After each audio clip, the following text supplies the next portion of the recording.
My spouse visited that bank every Tuesday for 38 years. After he passed, I unlocked the safe and found. My husband walked into the same bank every Tuesday for almost 4 decades, and I never once asked why. If you're listening to this, take a second to subscribe and tell us in the comments where you're watching from. We love seeing how far these life stories travel. For 38 years, at exactly 2 p.m., my husband, Thaddeus, would straighten his tie in the hallway mirror, kiss my forehead, and murmur the same sentence like a ritual. I'm going to take care of some business at the bank, sugar. I'll be back soon. Rain or snow, blazing summer or icy wind, nothing disrupted those Tuesdays. I thought it was just part of who he was, a precise, disciplined civil engineer who treated finances like a bridge design. Careful, calculated, safe. Hit that subscribe button and tap the bell icon so you never miss our latest uploads. I was happy to let him be the numbers man. He paid the bills on time, kept our credit spotless, and filed every receipt in color-coded folders. Relax, Aaliyah, he'd say, tapping my hand. You run the house and love the boys. I'll handle the boring money stuff. It sounded like a partnership.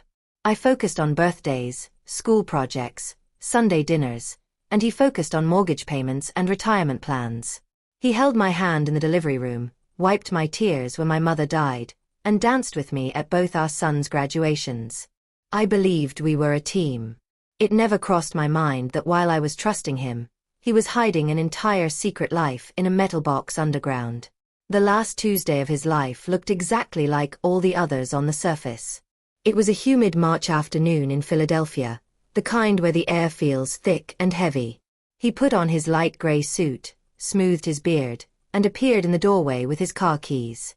I adjusted his collar the way I had 1,000 times and said, "Drive safe, Thad." He flashed that familiar smile I'd known for nearly 40 years. "Always do, my love." Then the door closed behind him, and I went about my day, thinking we still had decades ahead of us. I was at Reading Terminal Market, in the produce section, weighing oranges and planning a pot roast, when my phone rang. My oldest son, Langston, sounded like he was speaking through clenched teeth, trying not to let everything spill out at once. "Mama, you need to get to the hospital. Now." My chest went cold. What happened? Is it the grandbabies? Your sister. There was a pause so long I could hear the market noise behind him. It's Pop. He collapsed at work. They brought him in by ambulance. Please hurry. I left the cart where it was, oranges rolling in their bag, my purse half-zipped on my shoulder as I ran for the parking garage. The drive from our house in Mount Airy to the hospital in University City usually takes 15 minutes. That day I made it in 10, barely seeing the traffic lights, whispering broken prayers under my breath. Langston was waiting just inside the emergency doors. One look at his face and I didn't need a doctor to tell me anything. His shoulders sagged like they were carrying the whole building. His eyes were red, his lips pressed so tight they shook. "Mama," he said softly, "I'm so sorry. Pop didn't make it. Heart attack." They tried everything. The world didn't crash in some dramatic way. It just quietly shifted. One second I had a husband, the next second I didn't. Everyone said I was in shock because I didn't cry. Nurses hugged me, neighbors patted my back, cousins pressed tissues into my hand. "The tears will come later," they promised. It hasn't hit her yet. But the truth was uglier than that. Behind the numbness, under the buzzing shock, there was something else opening up inside my chest like a window. Air. Space. A strange sense of relief I was ashamed to even name. What kind of wife feels lighter when her husband dies? I felt like a monster for even noticing it, so I buried the feeling deep and focused on funeral flowers and casseroles. We buried Thaddeus on a rainy Saturday at Mother Bethlehem Church. The building was overflowing. Co-workers, fraternity brothers from his Howard days, church members, neighbors I barely recognized. People lined up to tell me what a good man he was. They praised his work ethic, his honesty, his integrity. "Your husband was a rock," they said. "A pillar of this community." I sat there in black, nodding at the right moments, watching my daughter, Zadie, sob uncontrollably, while Langston's tears slid silently down his cheeks. I listened to everyone talk about my husband as if they knew him completely, and for the first time in 38 years, a thought whispered in the back of my mind. Maybe I never did. 2 days after we put him in the ground, a white envelope showed up in my mailbox with my name neatly typed on the front. No return address. Inside, a single sheet of paper carried the letterhead of Union Trust Bank. I read it once, then twice, the words refusing to make sense. Dear Mrs. Aaliyah Vance, we regret the passing of our valued client, Mr. Thaddeus Vance. Our records indicate you are listed as a co-holder of Safety Deposit Box 1847. Please contact us to arrange access to its contents. Safety Deposit Box. Co-holder. We had never discussed any box. In nearly 4 decades of marriage, he had never once mentioned renting a vault in a bank basement. My fingers were shaking when I called the bank. The woman on the line sounded calm, cheerful, completely unaware that she was gently pushing a bulldozer toward my life. She confirmed the box existed, confirmed my name was on the records, confirmed I was fully authorized to open it. We can schedule you for Wednesday at 10 in the morning, Mrs. Vance. Does that work? 48 hours. 2 days that suddenly felt heavier than the last 40 years. I hung up the phone and walked through the house that night as if it were a crime scene, opening drawers, flipping through files, searching for anything that said Union Trust or Box 1847. Everything was in perfect order, labeled in his neat handwriting: electric, gas, water, taxes. And yet, underneath all that careful organization, I felt something I couldn't name. The sense that my life had been quietly rearranged when I wasn't looking. On Tuesday evening, Langston came by after work with a thick folder under his arm, the kind you see lawyers carry. He looked older than his 34 years, like grief had aged him a decade in a week. "Mama, we need to talk," he said, which is a sentence no mother wants to hear from her grown child. We sat at the kitchen table where I'd served him countless bowls of soup and slices of birthday cake. He set the folder down between us and opened it. Inside were bank statements, printouts, spreadsheets, numbers marching across the pages like soldiers. "I've been going through Pop's files at the office," he said quietly. "Something's off." He pointed to a line on one statement. "This is your joint checking. The one Pop always used for the bills, the one you deposit your pension into." The balance at the bottom stared up at me, small and lonely. "Mama, it's basically empty. There's only $1,200 in here." My first reaction was laughter. Not the funny kind, the startled kind that bursts out when your brain refuses to accept what it's seeing. "That's impossible," I said. "We always had a cushion." Thaddeus was obsessed with savings. He'd brag about it. Langston's face didn't change. "He closed your emergency savings account 6 months ago. The retirement investments everyone talked about? I can't find a trace. It's like they vanished." That night I didn't sleep. I lay in the bed that suddenly felt too big, staring at the place where my husband's body used to be, replaying years of Tuesdays I had never questioned. The tense way he sometimes returned from the bank, the nights he poured himself a second bourbon without explanation, the way he would shut down a conversation the moment I asked about retirement timelines. "We'll talk about that later, baby. Don't worry." I had always taken that as reassurance. Now it sounded suspicious, like a magician telling you not to look at his hands. Wednesday morning arrived gray and heavy, the sky the exact color of the concrete sidewalks. I got dressed like I was putting on armor, pressed slacks, a white blouse, my navy blazer I usually reserved for graduations and court dates on TV. When Langston offered to come with me, I shook my head. Whatever waited in that metal box, I needed to see it with my own eyes first. Some truths are too sharp to face with witnesses. At Union Trust, a manager with a smooth bun and a perfect gray suit greeted me with practiced sympathy. "Your husband was with us a long time," she said. "He spoke so proudly of his family." The word proudly scraped against the anxiety buzzing under my skin. She led me down in a silent elevator to the vault level, A long room lined with tiny metal doors like a wall of secrets. Box 1847, she said, stopping halfway down. She produced a key, then handed me another, explaining that both were necessary to open it. My hand shook only slightly as the lock turned. She slid out a long, narrow metal drawer that felt heavier than it looked and nodded toward a small private room. You can take as long as you like. Then she left me alone with whatever my husband had been hiding for nearly 40 years. The room held a plain white table, 2 chairs, and a fluorescent light that buzzed faintly, making everything look harsher than it was. I put the box down and just stared at it for a long moment, listening to my own heartbeat thudding in my ears. No more guessing, I thought. No more pretending not to notice missing puzzle pieces.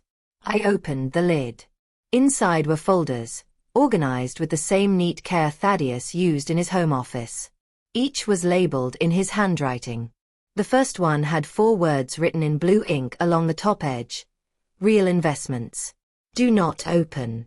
Those words were like an invitation and a warning all at once. I opened it anyway.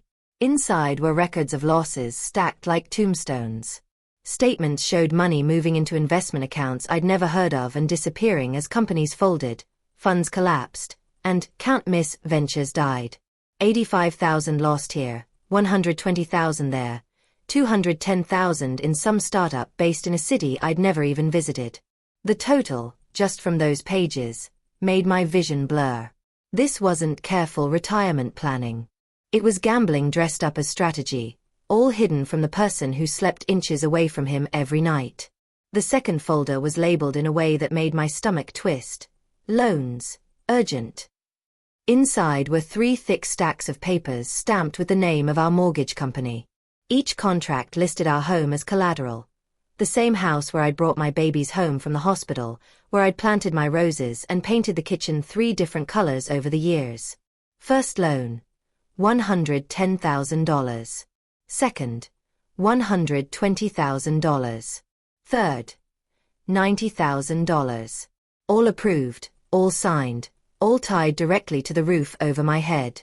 $320,000 of debt I hadn't known existed, hanging over my house like a storm cloud. I had to sit down. The room felt smaller, the air thinner. I pressed my palms to the table and counted my breaths, the way the yoga teacher had once taught me. In, 2, 3. Out, 2, 3. It didn't help. When I reached for the third folder, my hands were trembling so hard I could barely grip it. This one was labeled simply with my own name, Aaliyah, cards. 15 credit card agreements slid into my lap.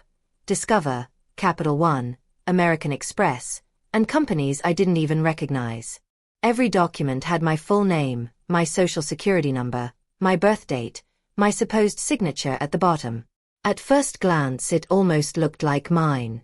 When I looked closer, I saw the differences. The way the V in Vance leaned a little too far, the way the U started in the wrong place, the way the loops in the L weren't quite right.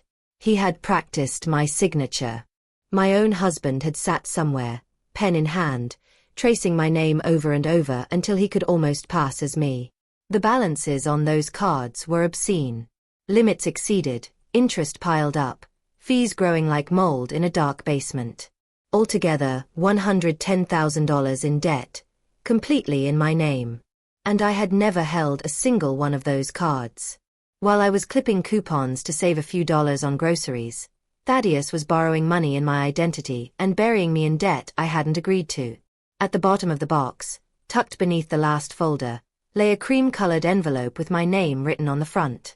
I recognized the handwriting instantly, the same loops and curves that had filled birthday cards, sticky notes on the fridge, and little I love you messages tucked into my lunch years ago. My heart went strangely quiet. I opened it. The letter inside was several pages long, written by hand, no dates, just my name at the top as if he was still standing in our kitchen talking to me. Aaliyah, if you're reading this, it means you've found the box. It also means I'm gone. He laid it all out. 5 years earlier, an old college acquaintance had pitched him a guaranteed investment opportunity, a construction company with promised city contracts and huge returns. Thaddeus had thrown everything into it: savings, retirement funds, existing investments, without telling me, convinced he could triple our money and surprise me with a cushy future. The company collapsed almost immediately. The friend disappeared with the money. I lost $450,000, he wrote. I couldn't bring myself to tell you. I couldn't watch your face when you realized I had destroyed our future. So he doubled down. He took out loans against the house, chasing one more miracle. When the bank stopped lending to him, he forged my name on credit cards. He went to the bank every Tuesday trying to renegotiate terms, buy more time, outrun the avalanche he had started himself. He didn't ask for forgiveness in that letter. He said he knew he didn't deserve it. He called himself a coward, a weak man who had loved his family but loved his pride more. He admitted the house was already on its way to foreclosure, that my credit was shredded, that the debts would fall on me once he was gone. Everything I did trying to fix the last mistake, he wrote. But every time, I only made the pit deeper. I wanted to protect you, and I ended up ruining you. I hope one day you'll understand that even at my worst, I never stopped loving you. When I reached the last line, take care of the children. Tell them their father was a fool, but not a monster. My hands felt strangely steady. I placed the letter back into its envelope with slow, careful movements, like it was made of glass. Then I stacked every folder back into the box exactly the way I'd found them.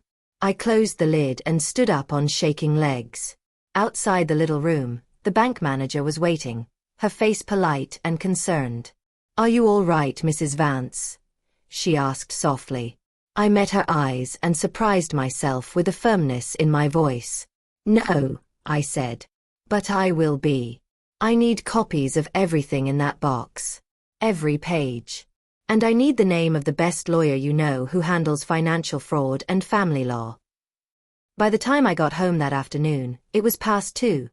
The exact hour Thaddeus used to leave for his mysterious bank trips. Langston's car was already in the driveway. He practically sprinted to meet me at the door, searching my face for answers. What did you find, Mama? He asked. I held up the thick folder the manager had prepared. Everything, I said quietly. I found everything. We sat at the kitchen table, and I spread the copies out like a horrible deck of cards. Lost investments. Secret loans. Credit card statements with my forged signature at the bottom. Langston's usually calm face drained of color as he read. Pop did this, he breathed, as if he still wasn't convinced the papers were real. He put the house up 3 times? He opened credit in your name? This is a crime. Zadie arrived half an hour later, called by her brother with no explanation beyond, you need to come right now. Her eyes were still puffy from days of crying. She sat down and reached for the letter first, her father's handwriting pulling her in like a magnet. By the time she finished, tears were running down her face again, this time mixed with disbelief and anger. No, she whispered. Daddy wouldn't do this. He couldn't. I pushed the credit card statements toward her gently. He did, baby. I wish more than anything he hadn't, but he did. The room went quiet except for the sound of the refrigerator humming in the corner. Langston ran a hand over his face, trying to hold himself together. We're in serious trouble, Mama, he said finally. The debt in your name alone is more than you could pay back in 10 lifetimes. And the house, if those loans stand, the bank can take it. I nodded. My voice, when it came, felt like it belonged to someone older, someone harder. I know. That's why I asked the bank manager for a lawyer's name. I have an appointment on Monday with a woman who specializes in financial fraud and family law. I'm not going to let your father's mistakes swallow me whole. Zadie pushed back from the table so suddenly her chair screeched on the floor. You're going to drag Daddy's name through court, she cried. Tell strangers he was a criminal? Let them rip him apart when he isn't even here to defend himself. Her voice shook with fury and grief. Mama, how can you do that to him? The question landed like a slap. For a moment I almost apologized. Then something inside me stiffened. Your father already did this to us, I said quietly. I'm not the one who lied about money for years. I'm not the one who risked our home without a word. I'm not the one who forged signatures. I'm simply refusing to pay for crimes I didn't commit. She stared at me as if I had turned into a stranger. People will talk, she insisted. They'll say awful things about him. About us. Wouldn't you rather just let it go? Find a way to pay slowly, keep his memory intact. I felt the old habit rise up, that impulse to keep the peace, smooth everything over, be the bridge between everyone. But peace built on lies isn't peace at all. It's a prison. No, Zadie, I said, and my voice surprised both of us. I've spent 38 years trusting a man who used my trust to bury me. I'm not going to spend the rest of my life paying off the shovel he used.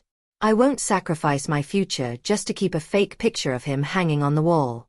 You don't have to like my choice, but I am still going to fight. She grabbed her purse, wiped her eyes, and left without hugging me. Later she sent a short email.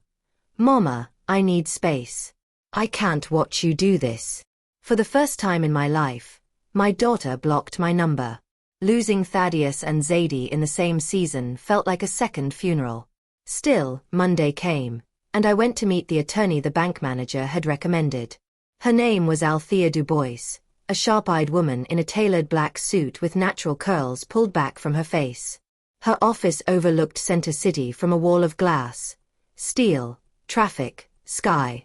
The opposite of the little vault room where my world had cracked open. I told her everything.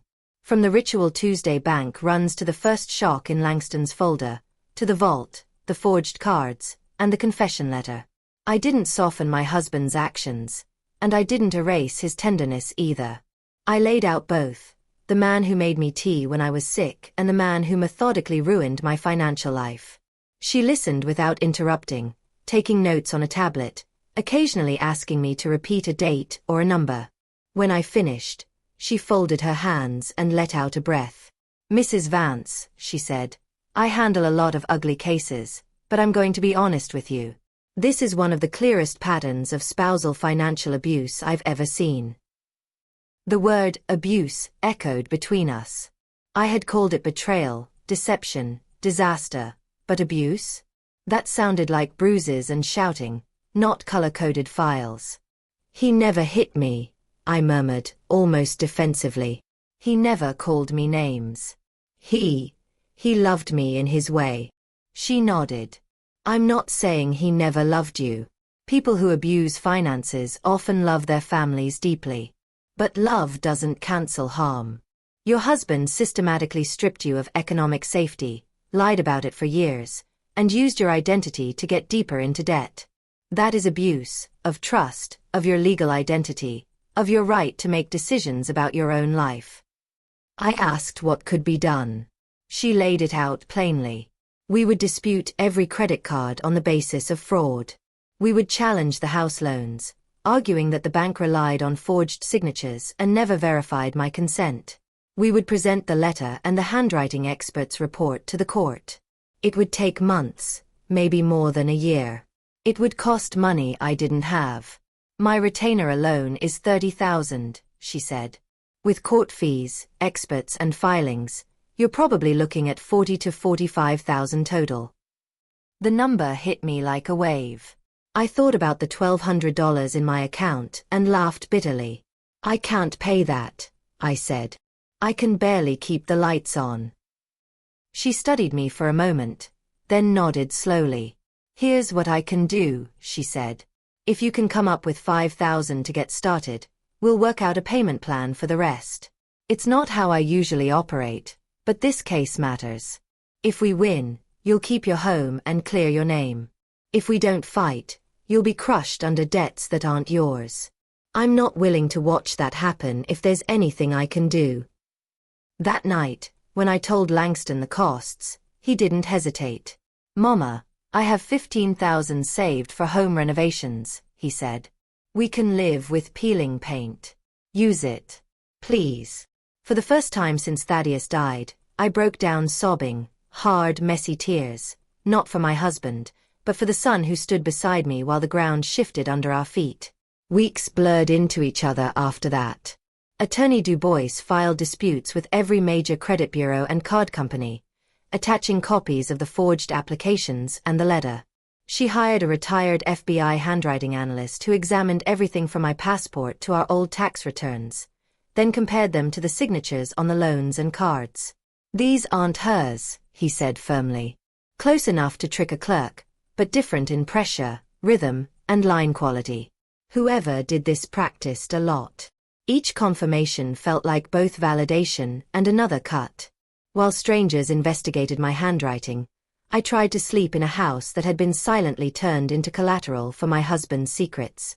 One night, surrounded by boxes of documents at the kitchen table, Langston looked up from a spreadsheet he was building and swallowed hard. "There's something I should tell you," he said.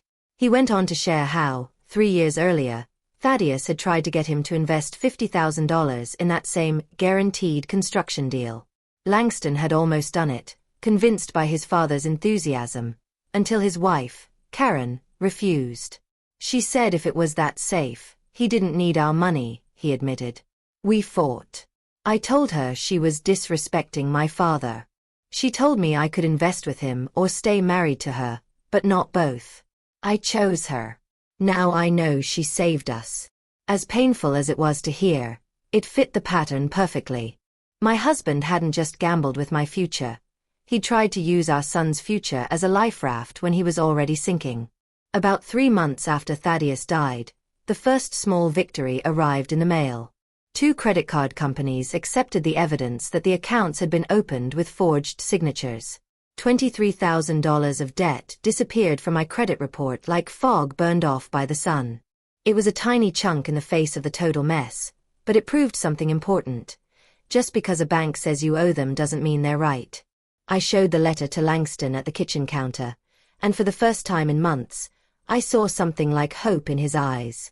Zadie, however, remained silent. She ignored my calls, left my messages on read, and refused to answer the door when I tried to visit. Then one morning she sent a single line through Langston. "I can't support you dragging Daddy's name through the mud." It cut, but I understood. It's hard to watch the man who taught you to ride a bike also be the man who forged your mother's signature. Pain makes denial feel like shelter.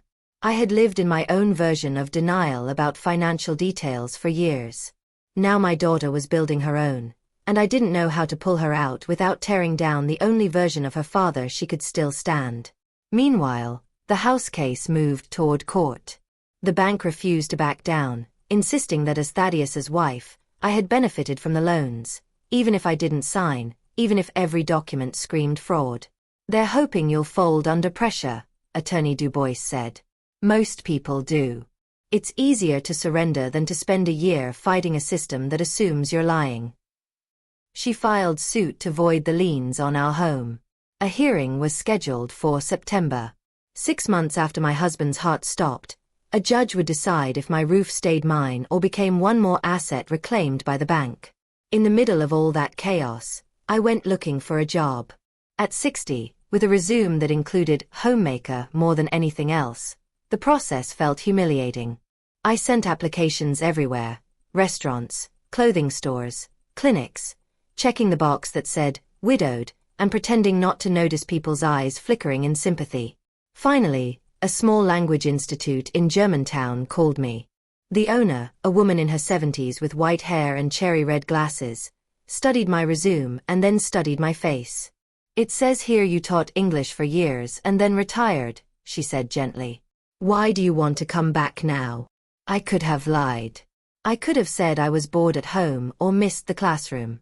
Instead, I told her the truth. "My husband died," I said, voice steady.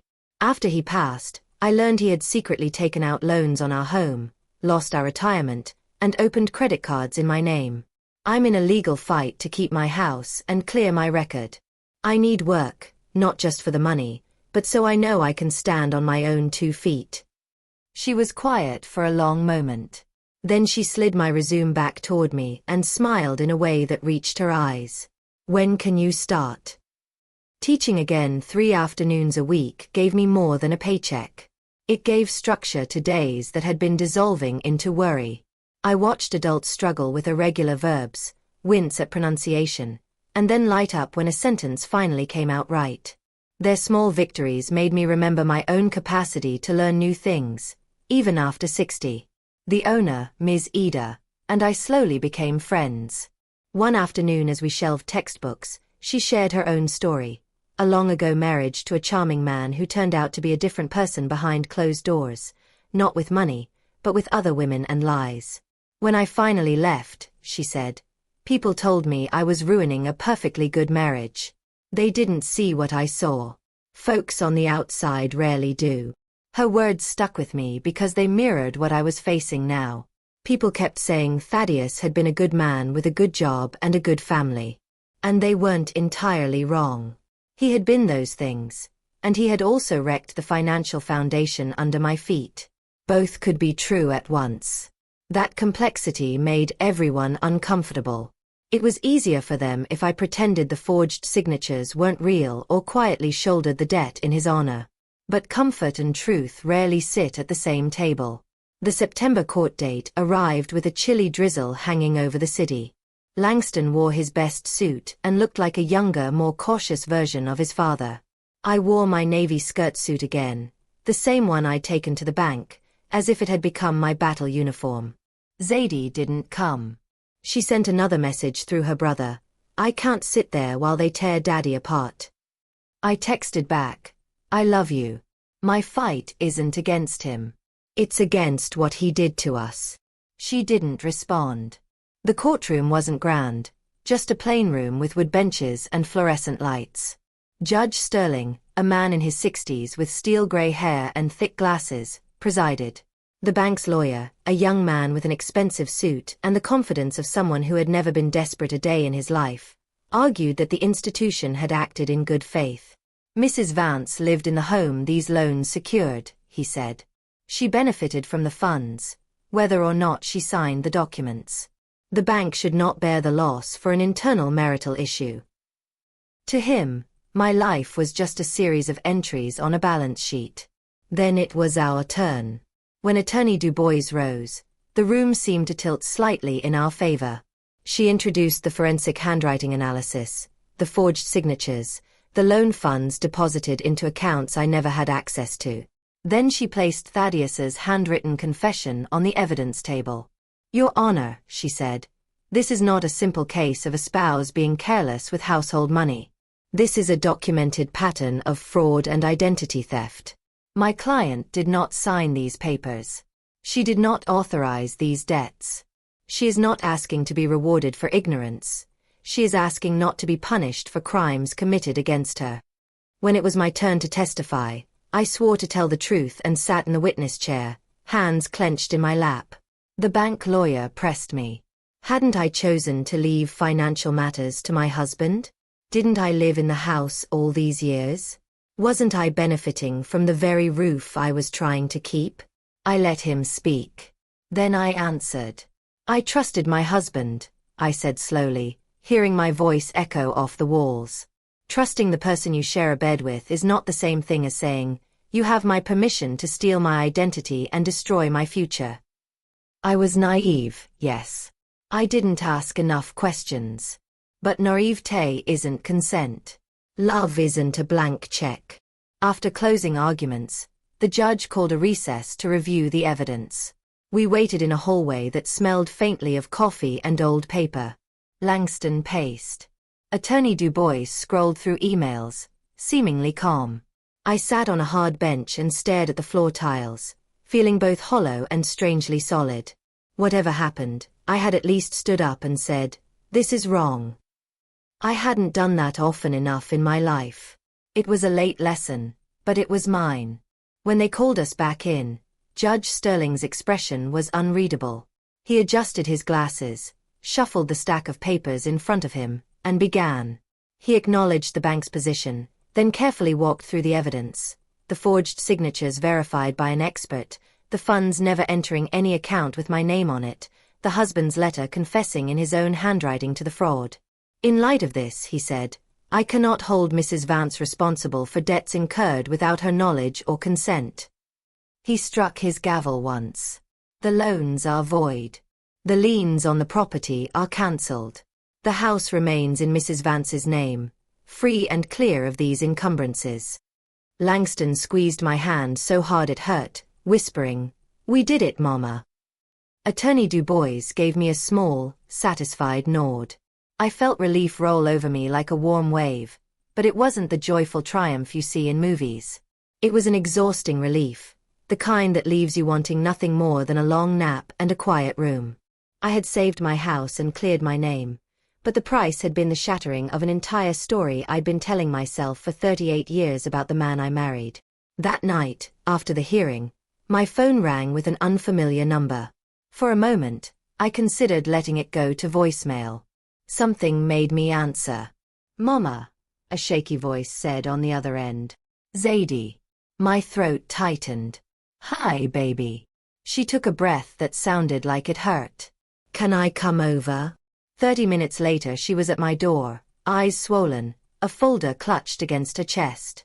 She walked past me into the kitchen without taking off her coat and set the folder on the table like it was something poisonous. "After court," she began, "I went to the bank. I asked to see everything. I wanted to prove you were wrong and Daddy wasn't who you said he was." Her voice cracked. I was wrong. She opened the folder. Inside were 5 credit card statements, each one with her name printed in bold letters, her social security number, her forged signature at the bottom. "He did it to me too," she whispered. $28,000. I had no idea. They turned me down for a refrigerator last week and I thought it was some mistake in their system. It wasn't. They showed me my credit report. These cards are all over it, dragging my score into the ground. She looked at me with a mixture of horror and heartbreak. "He stole my name, Mama. Daddy used my name."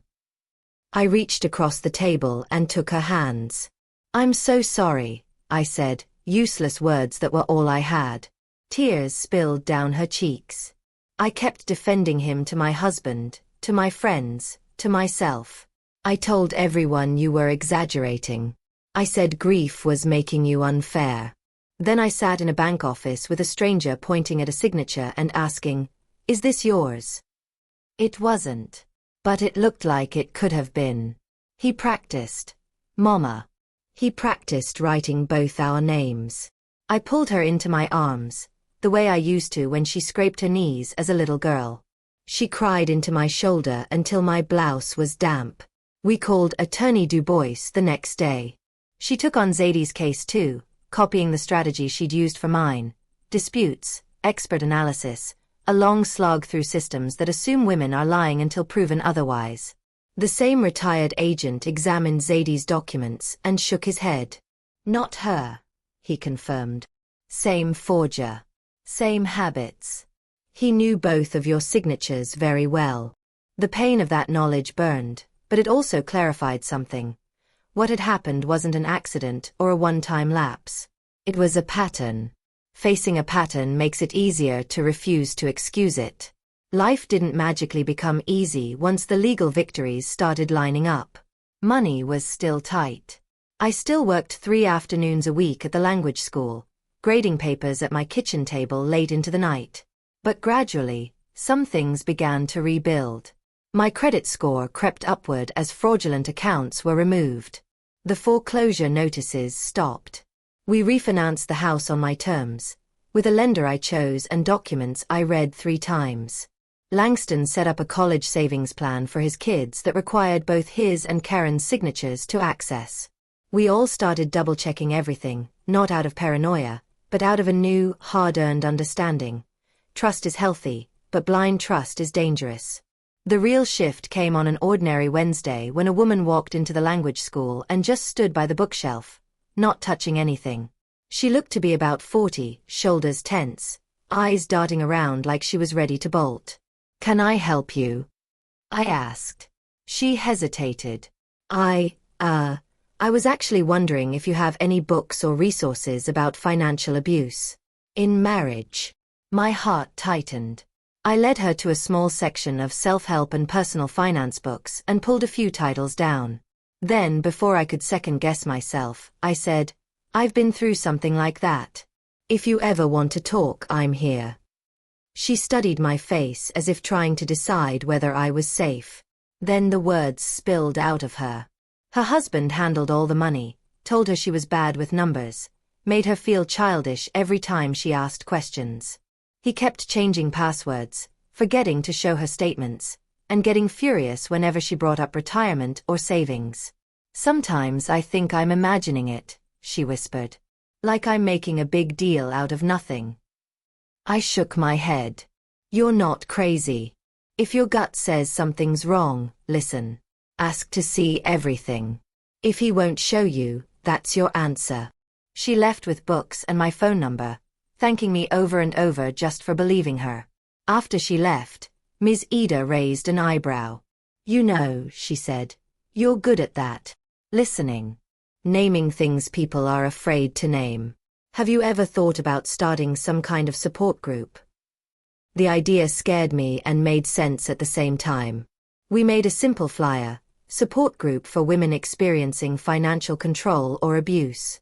First Tuesday of the month, 7 p.m., free. We posted it on the school's page and pinned one on the church bulletin board. I expected maybe 3 women. 12 showed up. We pushed desks aside in the back classroom and made a circle of chairs.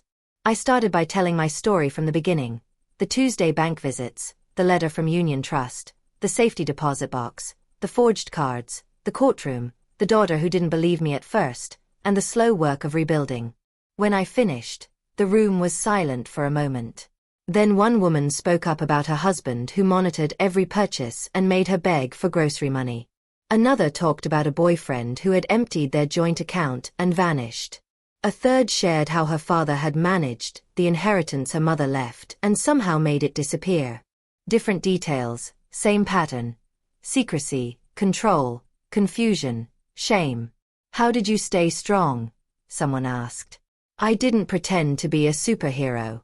I didn't stay strong all the time," I said. "I broke down. I doubted myself. I wanted to crawl into bed and never get out. But every day, I made one small choice to move forward: call a lawyer, file a form, go to work, share my story. Little steps add up, even when you feel like you're walking through mud."